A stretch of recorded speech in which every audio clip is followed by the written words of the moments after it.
be honest, I do have one B+ on my transcript. Hey Maddsters, welcome back, and today I'm going to talk about how to do well in your classes at school, how to get an A.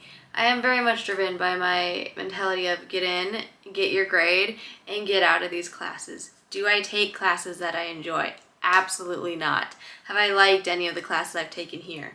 I've liked one, but I do very well and I know how to succeed in here. So I just want to share my knowledge with you all, and hopefully you can figure out what study habits work best for you. Number one, best tip in order to do well in any class is to literally show up to class. I know lectures are literally terrible. They're so boring. I do fall asleep from time to time, but it's that's what the exam's gonna be on. So show up to class, try not to skip. I know it's super easy when you don't want to get out of your bed and lectures are recorded, attendance doesn't count for if you show up or not. But it's you should just go. You're also paying a lot of money to take these classes, so you're just wasting money if you don't.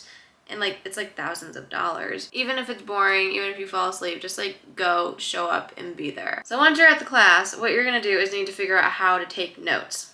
I am personally very much a pencil and paper kind of person. These are my notes. Okay, so they look very bad. I can't even use lined paper because my handwriting is just all over the place. And I'm taking these handwritten notes. You gotta learn how to write really fast.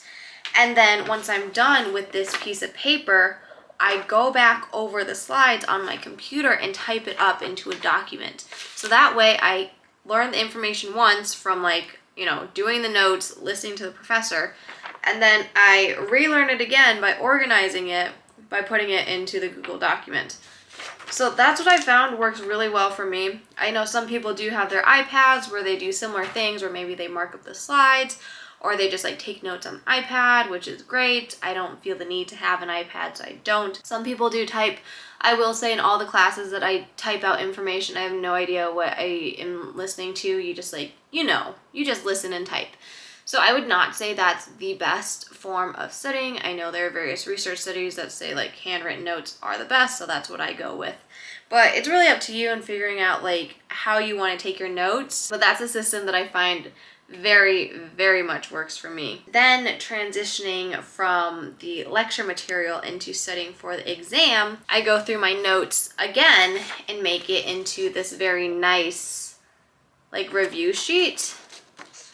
So everything I have is all laid out very nice. And then this is probably my third or fourth time that I've gone through all of my material. This is what I like to do of how I study for a basic lecture class as a whole.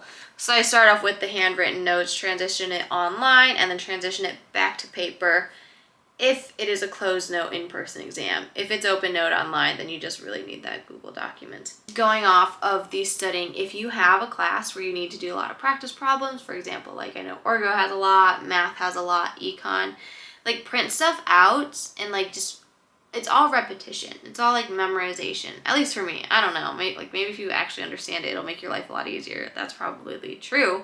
But for me, it's all repetition. So when I took Math 115, I printed out every single exam for the past 10 years and just did it all. Otherwise, if it's just a standard exam, you have to memorize it. Additionally, you really need to keep track of your dates. So there's always syllabus week where they're gonna give you a syllabus of all the important dates. Get yourself an assignment notebook. Mine's a formality at this point. I write stuff down in here. I am obsessed with my Google Calendar. You can do stuff in there. There's apps that you can use. I am always on top of my due dates, and that's a big thing for me. If you're a person who likes to procrastinate, whatever, but know your due dates. And then a note about reading. A lot of the lectures here, it's read chapter 1 in the textbook. In the lectures, the same thing as a chapter. So I don't bother reading the book because I think it's, 1, a waste of my time. 2, I can't even read it because it's so boring, so I fall asleep. 3, I don't learn anything from it. So I'm anti kind of reading the textbook. However, sometimes readings are graded, sometimes readings count for participation points, sometimes you have to do the readings and like leave the comments. So obviously do those, but other times readings are just supplemental.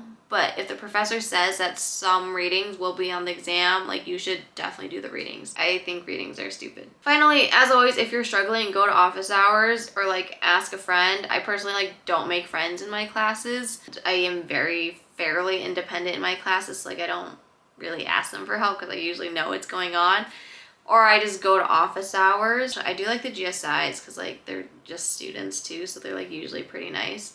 And so my best success has been going to my GSI's office hours, because then I'd like write a psych paper and like I'd be writing this paper and be like, this is so bad. But because they know me, they like me, and then they're like, oh yeah, like you should talk more about this.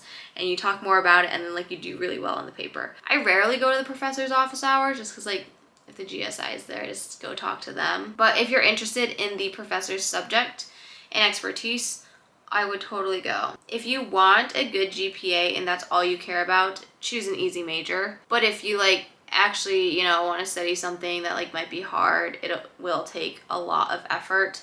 I'm a psych major, and so all of my classes have pretty much been, you know, lecture, discussion, online open note exams. I actually don't think I've ever taken a psych exam at the University of Michigan in person, closed note. One of the main reasons why I do so well is because my classes and the just general knowledge is objectively easier than a chemistry, than physics, than bio, than biochem, than whatever. But I have taken in-person closed note tests and done well on those as well. So I don't know. It's up to you. I was able to get to where I want to be post-grad without a fancy major. So there's that. But yeah, I hope these tips were helpful. Make sure like literally go to class and like take notes, pay attention. You'll be fine. Classes here are not as hard as people tend to make them out to be. And there are definitely many ways that you can succeed if you put the work and effort into it. You kind of get out what you put in. Of course, there are the times when you get like the exam super hard and you just like can't do anything about it. So there's that. School is very low stakes, very simple. There's no need to stress about school. I have never stressed about an exam in college ever in my life. There's no point. Like I took the hard, you know, math class. I took a STEM class. Like, what's the point of stressing out over this little exam? It really doesn't matter. And one exam, like, will not kill you. So you'll be fine. So don't worry too much. No stress here. Let me know if you guys have any other questions or if you agree or disagree with these study tips. If you see me on campus, as always, feel free to say hi, and thank you guys so much for watching. Bye, Maddsters!